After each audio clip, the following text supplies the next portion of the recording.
No 24, a partir do verso 13.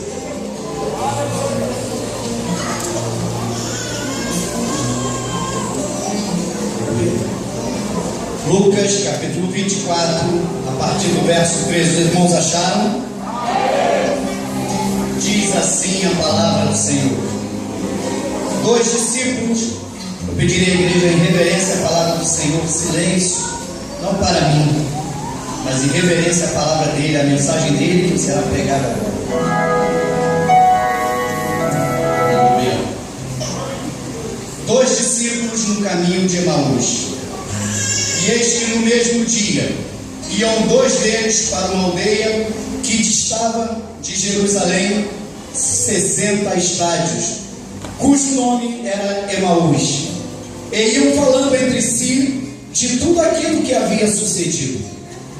E aconteceu que, indo eles falando entre si e fazendo perguntas uns aos outros, o mesmo Jesus se aproximou e ia com eles. Mas os olhos deles estavam como que fechados, para que não o conhecessem. E ele lhes disse: que palavras são essas que caminhando trocai entre vós? E por que estáis tristes?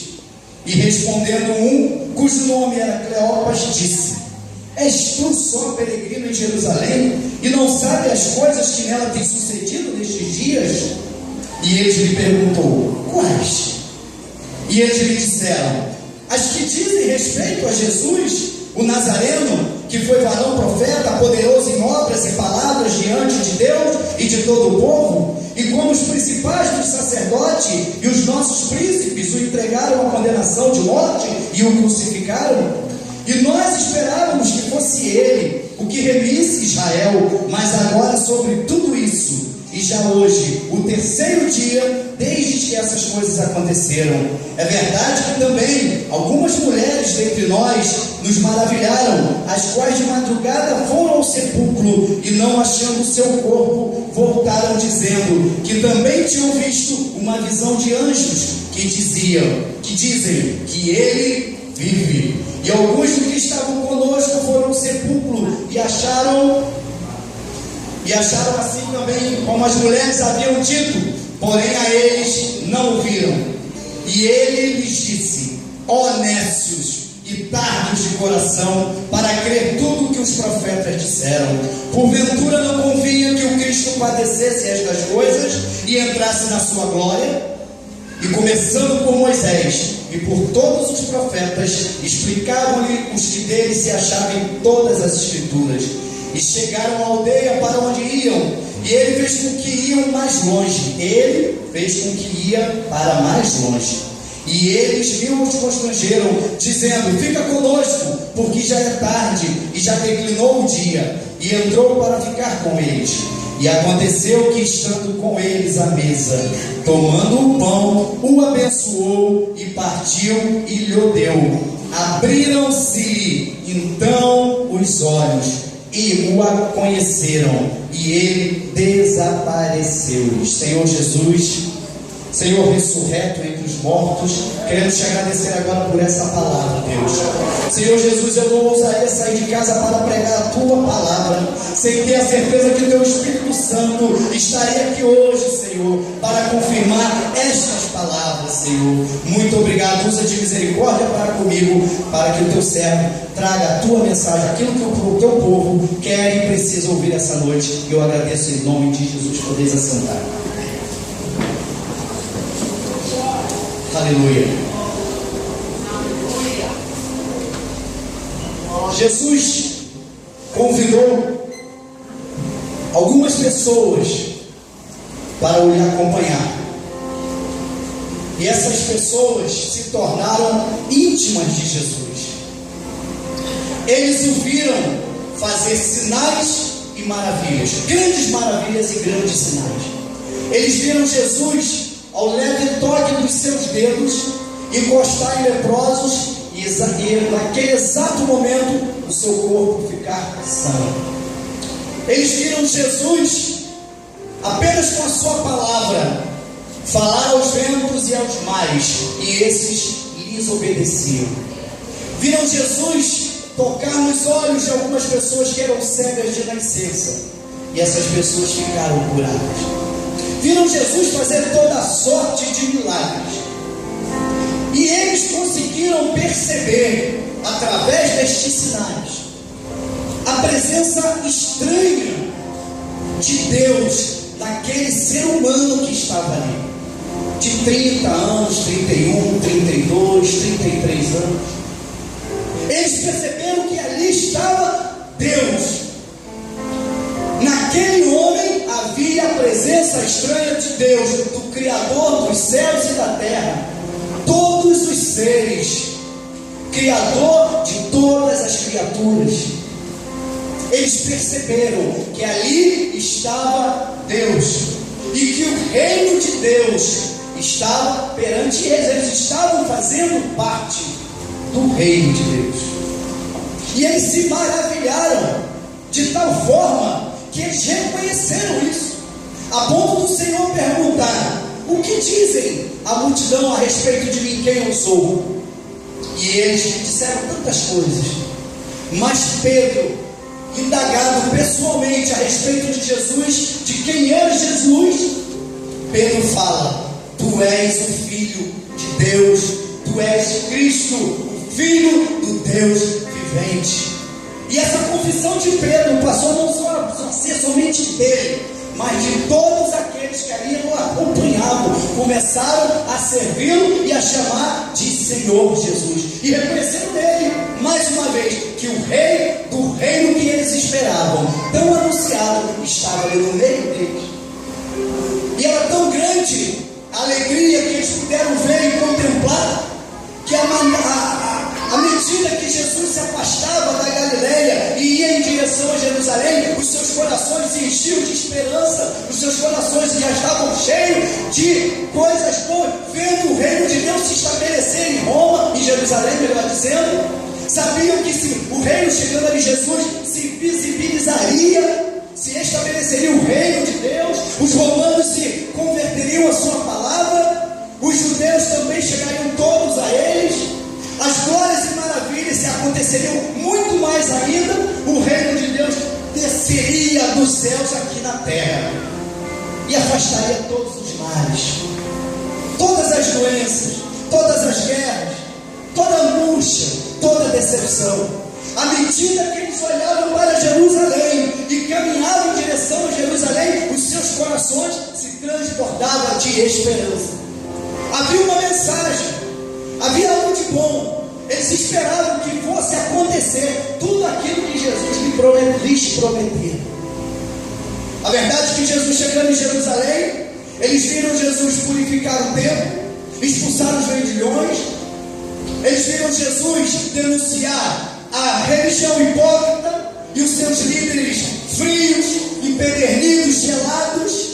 Eles viram Jesus curar mais pessoas, ressuscitar pessoas. Eles viram a multidão aclamar ao Senhor, toda a multidão, e eles se maravilhavam com aquilo, se alegravam cada vez mais.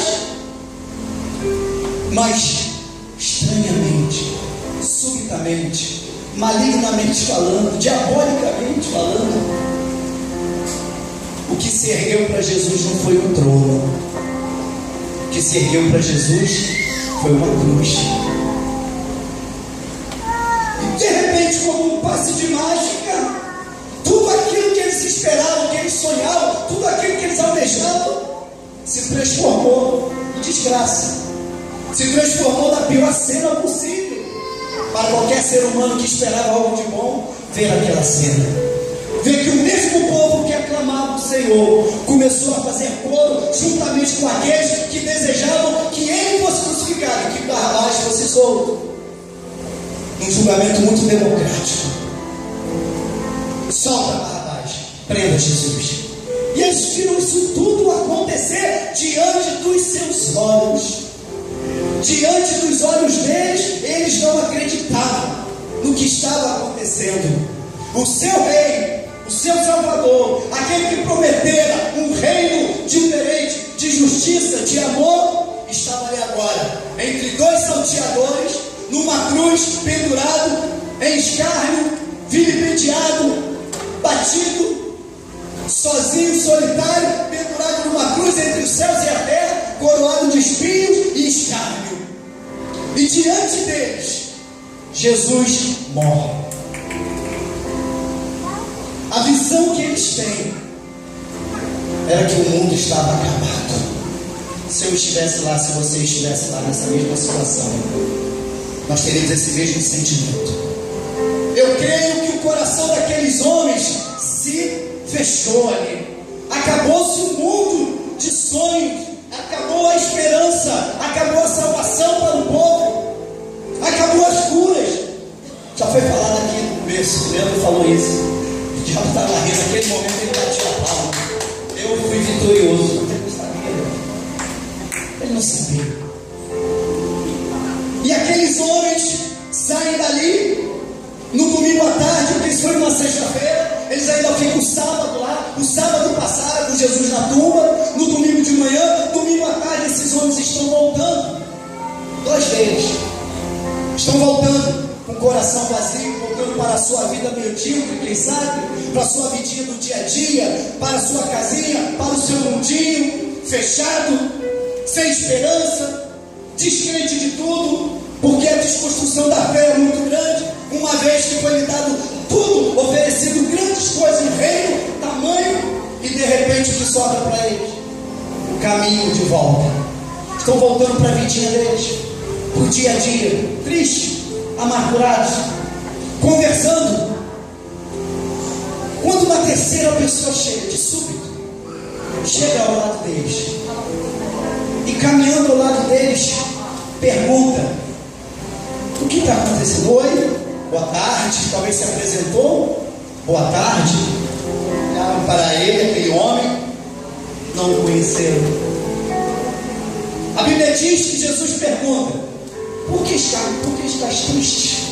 O que está acontecendo? O que está acontecendo com vocês? Por que estás tristes à medida que caminhais? E um deles, olhando para Jesus, talvez até chateado com aquela pergunta, me perdoe aqui a expressão, mas parecia uma pergunta tola. E eles respondem a Jesus: és tu o único que esteve em Jerusalém? O único que estava em Jerusalém e que não sabe dos acontecimentos dos últimos dias? Não sabe o que aconteceu? E Jesus pergunta: quais acontecimentos? Diz para mim. E eles falam: não sabe o que aconteceu a Jesus Nazareno? Aquele varão profeta em obras, e forte em palavras e obras. Não viram que nossas autoridades, nossos príncipes, botaram ele, crucificaram, levaram ele à morte? E nós que pensávamos que ele ia redimir a Israel, ia mudar a sorte. A verdade é que mais nada dele se disse. É bem verdade que algumas das mulheres que andavam conosco e alguns dos nossos foram ao sepulcro e tiveram uma visão, dizendo que ele não estava mais. Mas a respeito dele, nada se diz.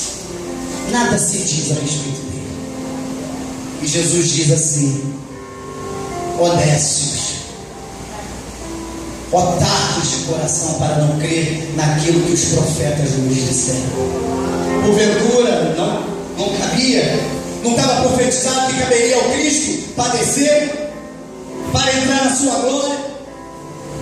Não caberia? Jesus começa a falar desde Moisés para eles, começa a falar das Escrituras, desde Moisés, tudo aquilo que estava escrito e profetizado sobre a sua vida, aquilo que haveria de acontecer.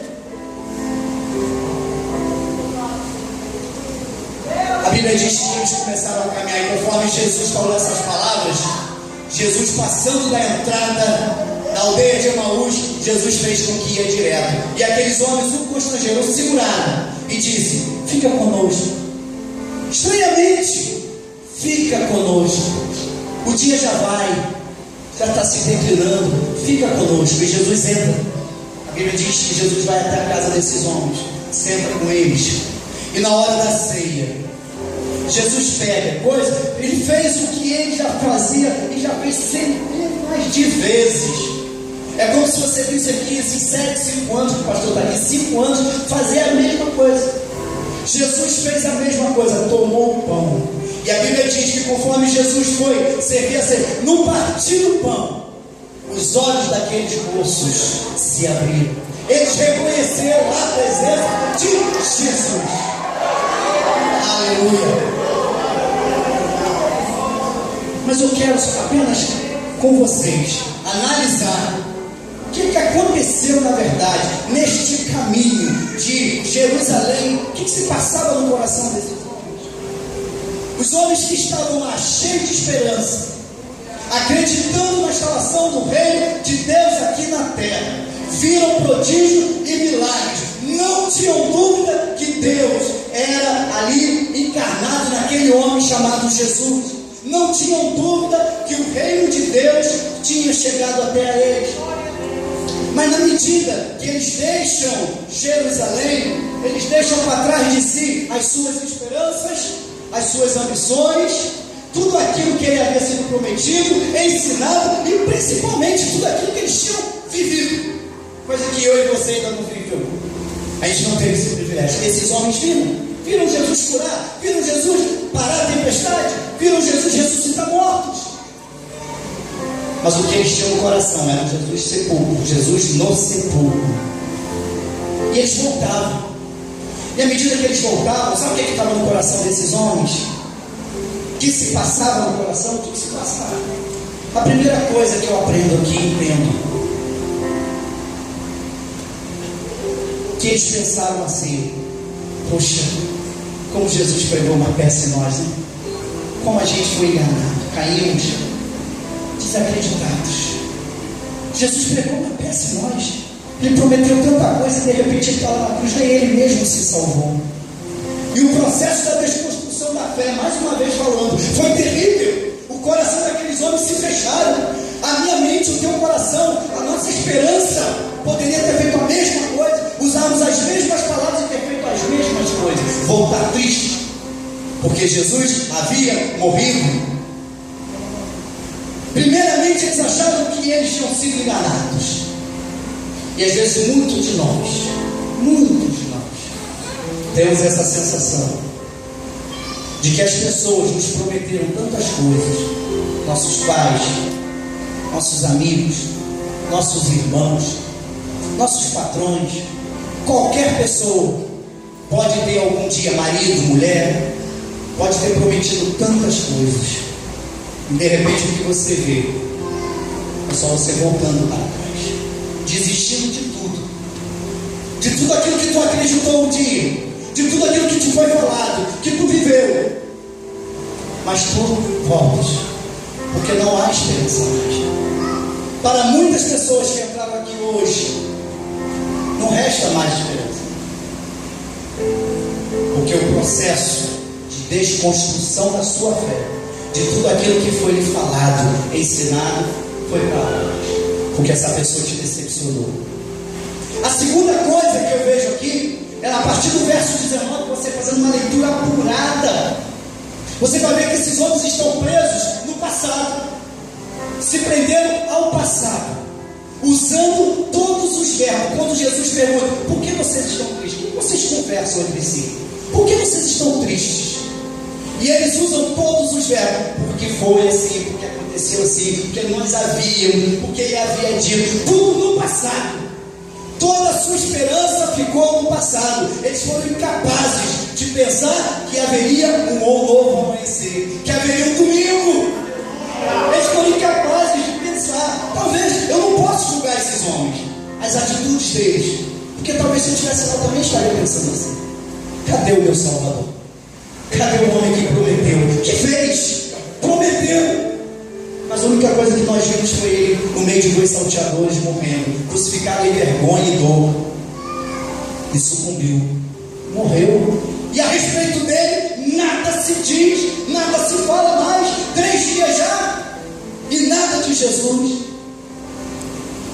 É assim no mundo de hoje, é assim que a gente vive a realidade. Eu não vou perder tempo aqui para falar das coisas do mundo, mas não somos do mundo, vivemos, né? Nós não somos, nós vivemos no mundo. Não somos dentro do mundo, mas vivemos no mundo. Não é assim? Quando a gente olha hoje para o nosso governo, a política, a situação política, você não crê mais em nada? Alguma esperança? Alguma coisa boa? Você não acredita mais em político, em política.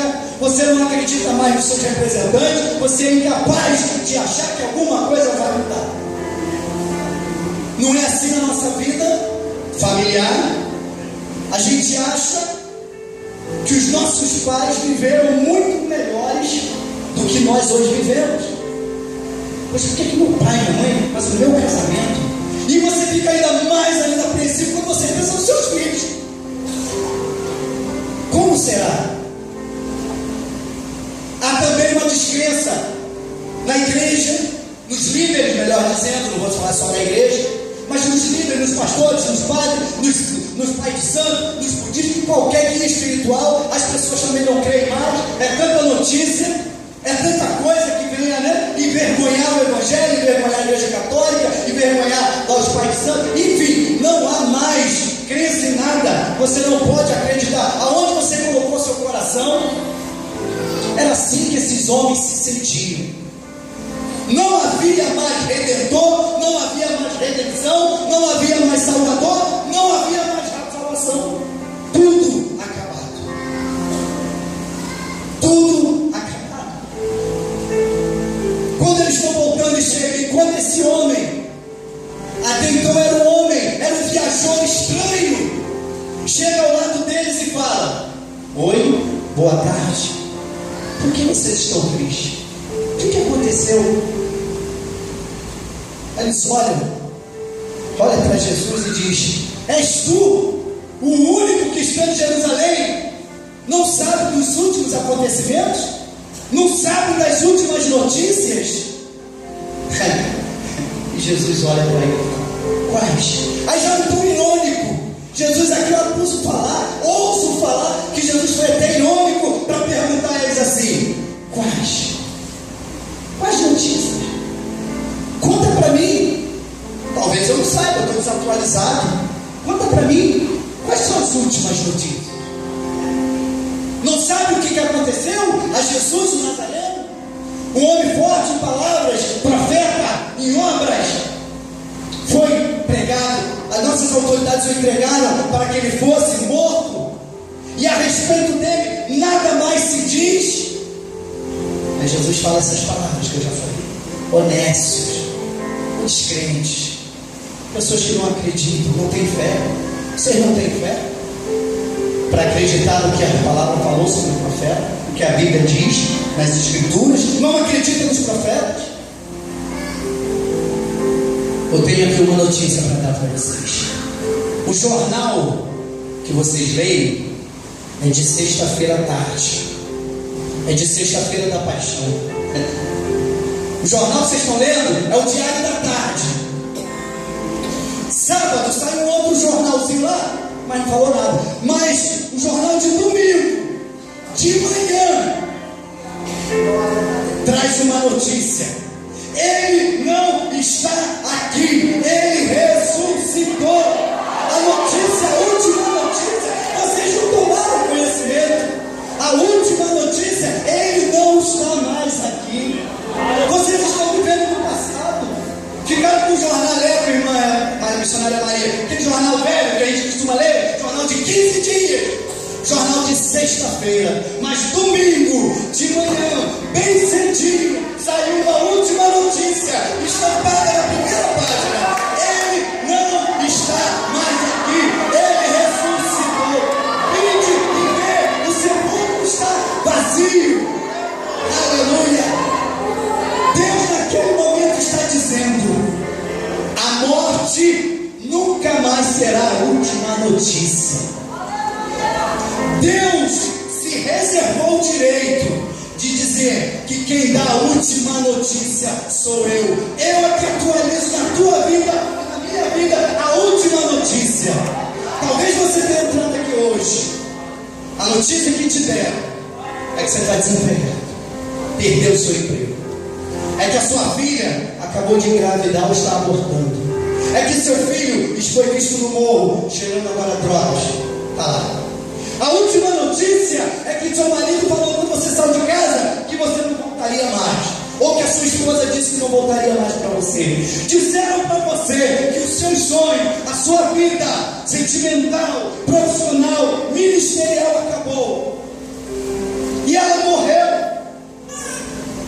Mas eu estou aqui em nome de Jesus, trazer essa última notícia para a sua vida. Essa notícia que te deram é falsa. É falsa. Essa notícia não é a verdadeira. A verdadeira quem dá é Jesus. A última notícia, aquela que você precisa ouvir, é Jesus é quem dá. É Ele quem vai dar na sua vida. Não é a sua vizinha fofoqueira, não é o seu vizinho invejoso, não é a sua família. Aleluia. Quem dá a última notícia e diz que está aqui hoje, Ele ressuscitou. O sepulcro está vazio. Hoje nós comemoramos isso.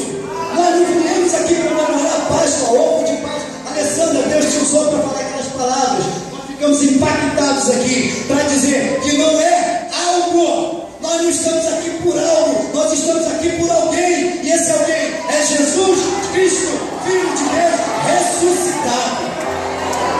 Aleluia. Eu comentava com o Gesimiel, quando quem falou? O Leandro falou, assim, ele nasceu então hoje de novo. Ele falou, não nasceu, ele ressuscitou. Por quê? Se nós aceitássemos essa teoria, que Jesus nasceu de novo, a gente estaria falando o quê? Que existe a reencarnação. A teoria espírita. Ele nasceu de novo. Ele não nasceu, ele ressuscitou. Foi o único entre todos os falsos deuses, falsos profetas.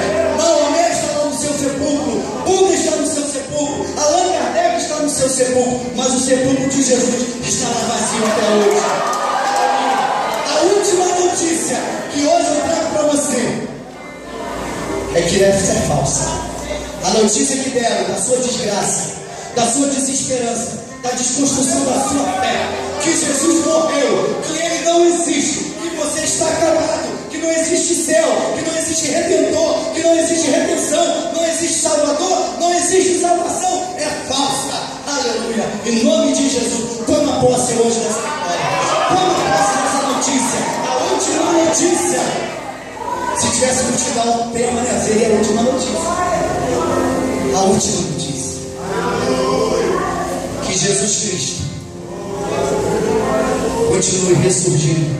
E eu entendo agora, sabe, foi Abacuque que falou que as misericórdias do Senhor se renovam a cada manhã.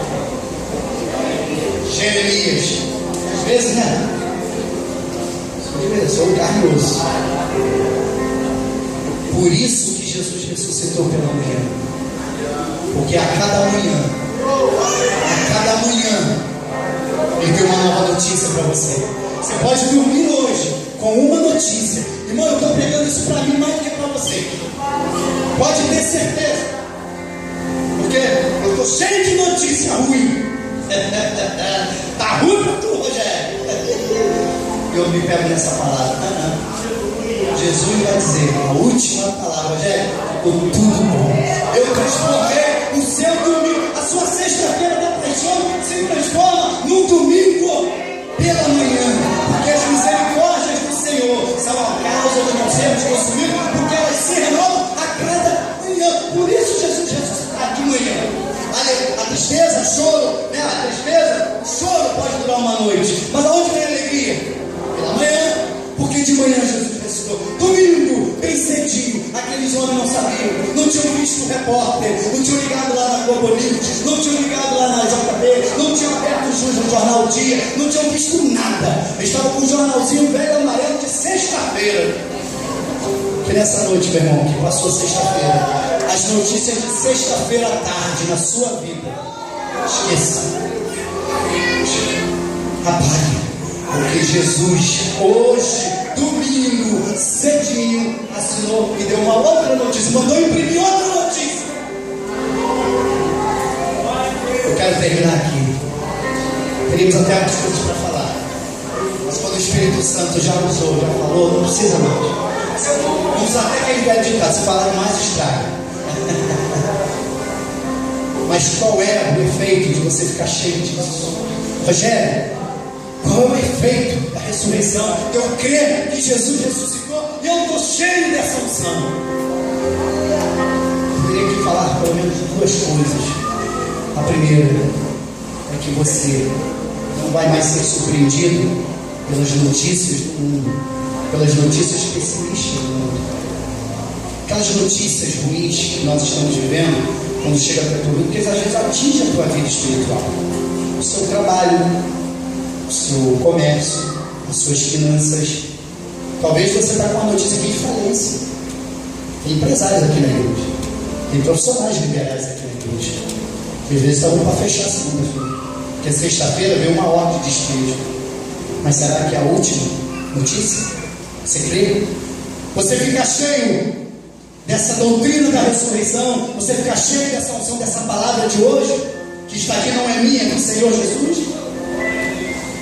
Que você não vai se abater com nenhum pessimismo do mundo. O mundo está caído, está destruindo. Você sabe, Brasília está pegando fogo. Mas você fala assim, mas sabe não, porque a notícia que eu tenho, eu sei de uma notícia que eles não sabem. O mundo não sabe aquilo que você sabe. Ele ressuscitou. A última notícia é essa. Para o mundo, morreu, acabou, tudo acabou, não tem mais jeito. Para nós não. Segundo, quando você fica cheio dessa doutrina da ressurreição, no seu peito ela gera outra coisa. Você não se abate com as setas do inimigo, do abismo. O que é isso, Rogério? Apocalipse 9. Quando o anjo toca a quinta trombeta, diz que no porões do inferno, então underground, né? Debaixo dos porões do inferno, o demônio, Satanás, mandou anjos virem aqui para a terra para te atormentar, para colocar no teu coração desejo de depressão, desejo de suicídio, peste. Ele vem aqui atormentar, mas ele não pode matar ninguém. O pior de tudo, pastor, é que ninguém vai morrer. Deus não permite que ninguém, mas vai ser atormentado. Mas quem crê no poder, quem estiver nessa palavra da ressurreição, está selado, está blindado, está protegido, como diz o Salmo 91. Nenhum mal chegará à tua casa, porque você crê no poder, você crê e vai vencer no poder da ressuscitação ou da ressurreição. Aleluia. E terceiro e último, quem crê nisso não teme mais a morte. Para terminarmos com chave de ouro, não que eu ou você queira morrer, é diferente, não é isso, mas medo da morte você não terá mais, porque o apóstolo Paulo falou que para ele morrer era prejuízo, era difícil, ele não queria morrer, ou ele diz que era. O Salmos fala, o livro de Salmos fala, que como é preciosa a morte dos seus santos para o Senhor. Tem gente que pensa que o mal, isso é outra pregação, que o mal, lá no Salmo 91, é a morte. Não é esse não. Esse mal já foi vencido. Jesus venceu a morte. A morte não tem mais poder sobre ele e sobre nós. Mas é a morte espiritual que nós estamos falando do homem. Para quem não crê na ressurreição de Cristo, que não crê que existe um reino, que existe um lugar melhor, que o nosso lugar não é aqui, que nós estamos aqui de passagem.